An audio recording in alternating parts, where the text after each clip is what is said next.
तो એની નાલાયકી भी बर्दाश्त करो, लेकिन ये नक्की करी करने मतलब नहीं है, यूज लो।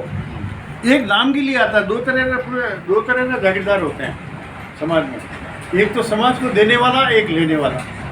काम करने वाले भी दो तरीके के होते हैं, एक समर्पित भाव से काम करने वाला और एक समाज से लेने वाला कि मेरा नाम होना चाहिए बस, बाकी मैं काम नहीं करना चाहता। जबकि समाज को अगर आगे बढ़ाना है और आपको कुछ देना है तो समर्पित भाव से समाज के लिए आपको कुछ करना पड़ेगा। जैसे देराम सिंह जी कर रहे हैं, आप कर रहे हो, सब बाड़मेर में कर रहे हैं, सब जगह कर रहे हैं। तो उस प्रक्रिया के तहत जो है वो कम्प्लीटली अब समाज को देने की बारी आई है। 89 सालों में देश की आज़ादी के बाद में देश अपने रसातल में गए। छोटी छोटी जातियाँ बिश्नोई हमसे बहुत ही कम है संख्या में, फिर भी वो देख लो आप सांचौर में, लूणी में, नौखा में, लोहावट में, गंगानगर में बन के आते हैं और मंत्री भी बनते हैं।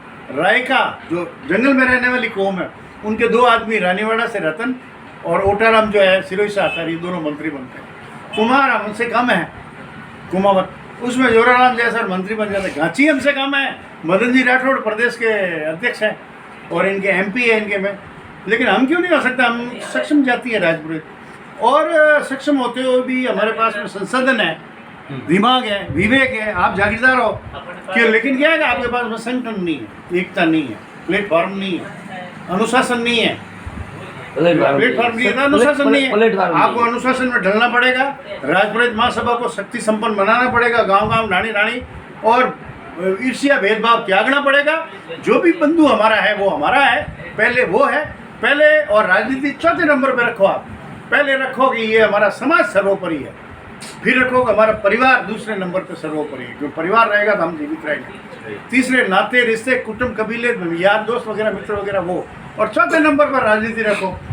जब आप 3 चीज़ों पे पारंगत हो जाओगे तो चौथी चीज़ ऑटोमेटिक ही 1 नंबर पे आ जाएगी। और किसी भी समाज का या समूह का विकास हो राजनीति और प्रशासन और सत्ता से ही संभव है।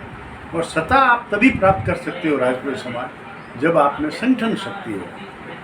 तो वो हम प्रयास कर रहे हैं कि 2025 में राजस्थान में इसका संगठन पूरा संधारित हो और मेंबरशिप हो। और मेंबरशिप होगी तो ही तो पता चलेगा ना साहब कि ये हमारे मेंबर है और कार्यकारिणी है। हाँ, वो हमारा सदस्य। पहले मेंबरशिप चले, बिल्कुल। मेंबरशिप के साथ ही जितने मेंबर बनेंगे उनकी कार्यकारिणी बन जाएगी। 51 आदमी मंडल में, 10 आदमी जिला कार्यकारिणी में, 2 आदमी स्टेट में।